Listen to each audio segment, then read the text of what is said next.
morning everyone. Ayan, since today is rainy day, talaga napakaulan, panahon ng bagyo. So ayan guys, napaka-sarap mag-bake. So, isi-share ko sa inyo kung paano ako gumawa ng coconut macarons. Ayan, gamit lang guys ang kaserola. Yes, kung wala kayong oven, pwedeng-pwede yun guys gawin. Napakasarap. Ayan, ito guys, i-share ko sa inyo at bago ako mag-umpisa ay welcome back to my channel guys. Hilda Chavez Ebio po, ayan, nasa baba po lamang at sana guys ay patuloy kayong sumuport. Ayan, congratulations dun sa lahat ng mga nabigyan ko po ng konting pabuya at mga gamit ng bata. So ayan guys, ito i-share ko sa inyo kung balak nyong magnegosyo ng konting business, mag-umpisa, ito po ay magandang paraan. Ayan, sundan lamang ninyo guys at talagang hindi kayo mapapahiya at talagang napakasarap niya. Ito kung paano ko gagawin, ito guys, papakita ko sa inyo. And so ayan po, ito ang aking mga gagamitin. Ayan, napaka-easy lang po. At syempre unahin muna ay meron ako ditong harina. Ayan, gagamit ako guys ng all-purpose flour, 3/4 na harina. Ayan, 3/4 lang yan. At syempre ang aking desiccated coconut. Meron po ako ditong 3 1/2 cup of desiccated coconut. Siyempre, ang aking condensed milk ay, ayan, 380 grams po, isang lata siya. Lalagyan ko siya ng 3 medium size na egg. Ayan. At siyempre, ang aking 1 cup na melted butter. Pwede rin guys ang margarine kung wala kayong butter. At siyempre, 1 teaspoon salt. At ang aking 3/4 brown sugar. Pwede rin ang white, pero ako mas gagamitin ko itong medyo wash na sugar. At syempre, ang aking vanilla ay eto siya. Ayan, medyo konti na, kaya ubusin ko na lang yan. At syempre, ang aking baking powder, 1 teaspoon. At syempre guys, eto ang gagamitin kong molder. Ayan, ginagamit ko ito sa pagbe-bake din o paggawa ko ng mga kutsinta, mga puto. Ayan, maraming gamit ito guys. Pwede ko rin siyang gamitin sa aking macarons. At syempre, itong aking molder na papel. Ayan. Nakakabili nito guys sa mga groceries or sa mga bakery na store. Ayan, sa online. Marami naman kayong mabibilihan ng mga ganito. Ayan guys. So, ayan, start ko kung paano ko gagawin itong aking coconut macarons. Talaga napakasarap guys. So ayan, first step guys ay uunahin ko muna pagsama-samahin itong egg, brown sugar, butter, at ang aking condensed milk. Ayan, imimix ko muna siya sa isang bowl. Ayan, unahin ko itong egg. Ayan, pwede kayong gumamit ng ganito or tinidor or kahit anong pwede ninyong gamitin na pang-mix sa kanya. Ayan, lagyan ko na ng sugar. Napakadali lang ito guys. Sa mga first timer, sundan nyo ito at hindi kayo magkakamali dito. Ang aking butter. I-boost ko na itong aking vanilla. Ayan, konti na lang ito. 1 teaspoon na lamang naman ito. At syempre, ang condensed milk. Ayan, mix-mix lang guys.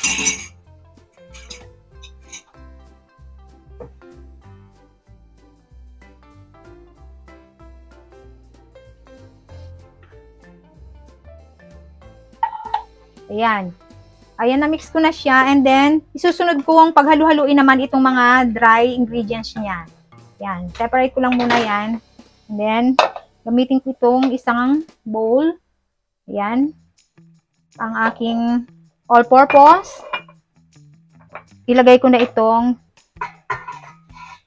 desiccated coconut.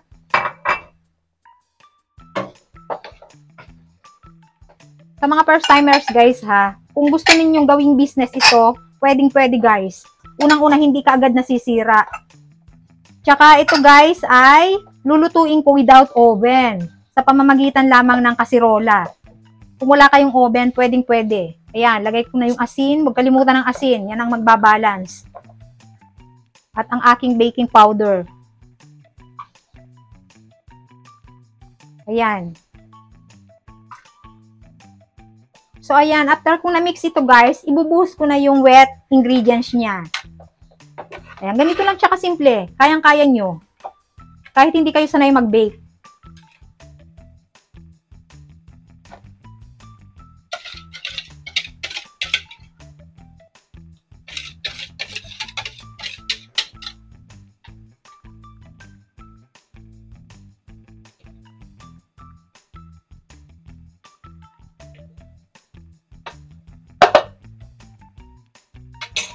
Ayan, mix lang.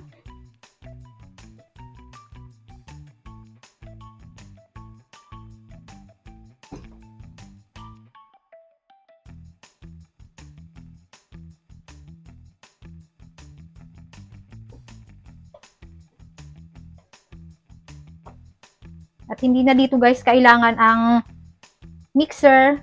Talagang kamay lang, pwedeng-pwede na.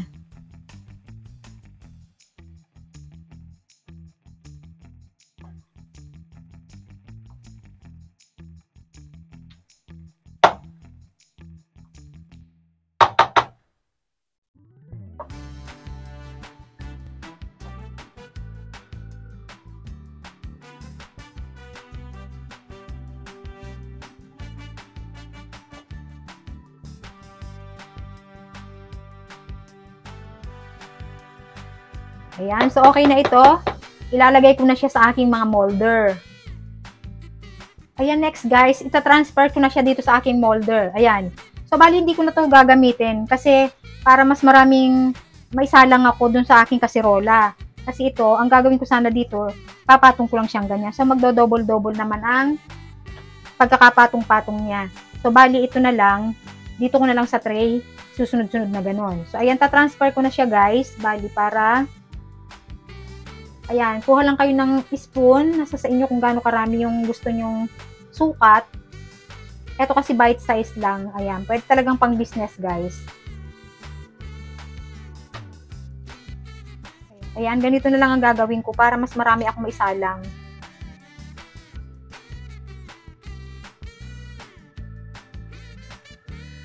Kung meron kayong pansukat, mas maganda. Ako kasi natatansya ko na dahil sanay naman akong gumawa ng ganito.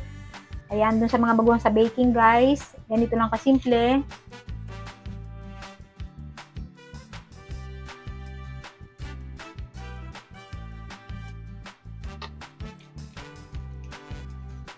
At pwedeng-pwedeng gawin kahit walang oven.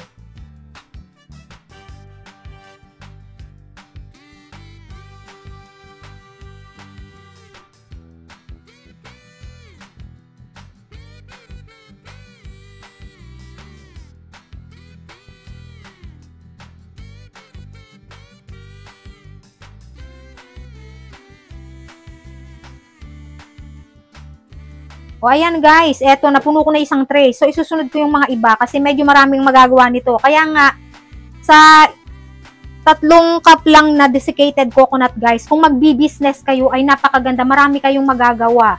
Ayan, then ituloy ko pa yung iba. Ayan, ibang color naman. Ayan, kaya colorful itong aking macaroons kasi iba-ibang kulay ng aking lalagyan. Napakadali lang guys, easy. Maging masipag lang kayo, dumiskarte.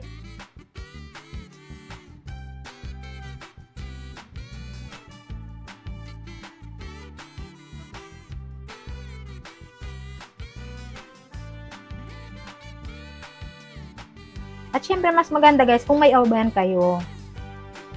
Ito yung sinishare ko para dun sa mga walang oven. Ayan yung mga nasa province na talagang medyo payak na payak ang kanilang pamumuhay.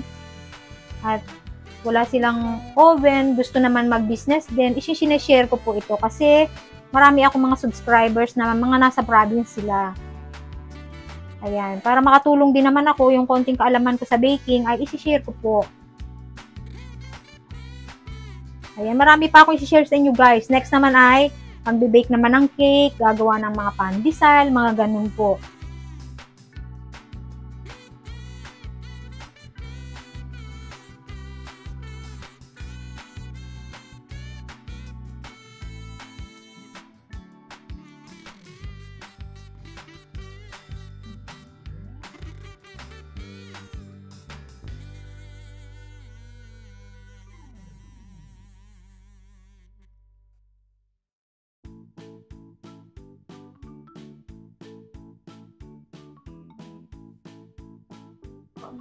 So, ayan guys, nakagawa ko ng 3 tray. Ayan. So, bali, marami-rami ito. Ayan. Kaya kung gusto niyo mag-business, talagang marami kayong magagawa guys.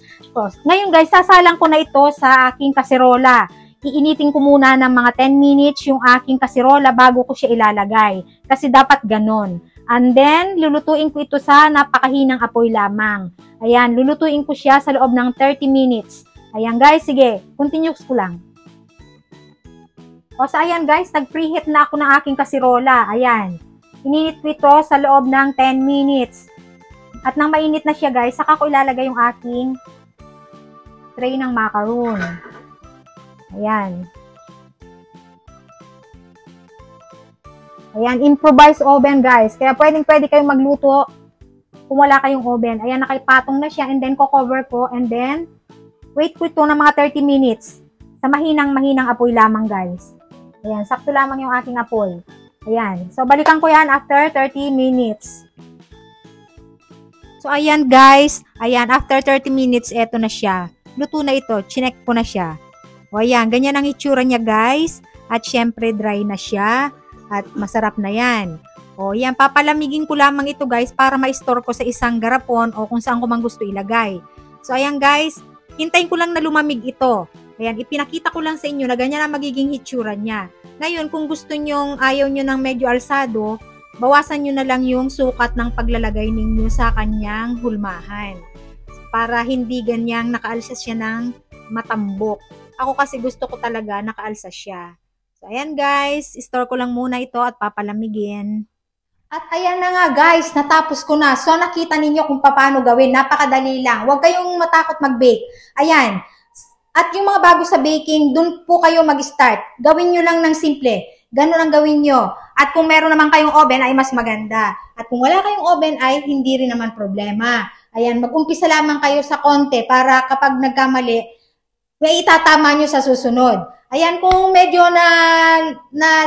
lalabnawan kayo doon sa katulad ng ginawa ko, magdagdag lang po ng all-purpose. Nasa sa inyo yun, dagdag bawas lamang guys. Kung gaano karami ang gagawin, ganun din karami ang idadagdag na ingredients. Ayan, at doon sa mga gustong mag-business ng coconut macaron, guys, ay maglagay kayo ng anti-mold. Kasi ako, hindi ko nilagyan kasi pang-consume lang naman namin dito sa bahay. At talagang, tingnan nyo naman, ito na lang ang natira. Kapag ginawa ko yun, guys, talagang ubus agad dahil napakasarap nga. So, ayan, maraming salamat, guys, sa inyong panonood at sana'y nag-enjoy kayo at naka-benefit sa inyo ang aking konting kaalaman na naibahagi sa inyo. Ayan, salamat sa lahat ng aking subscribers na patuloy na dumadami at patuloy na sumusuporta sa aking mga followers at sa lahat ng mga nagbe-views ng aking video. Maraming salamat po at lahat po yun ay napunta po sa mabuti. Itinulong ko po sa mga kabataan. So, thank you for watching guys. God bless everyone and until my next video. Bye!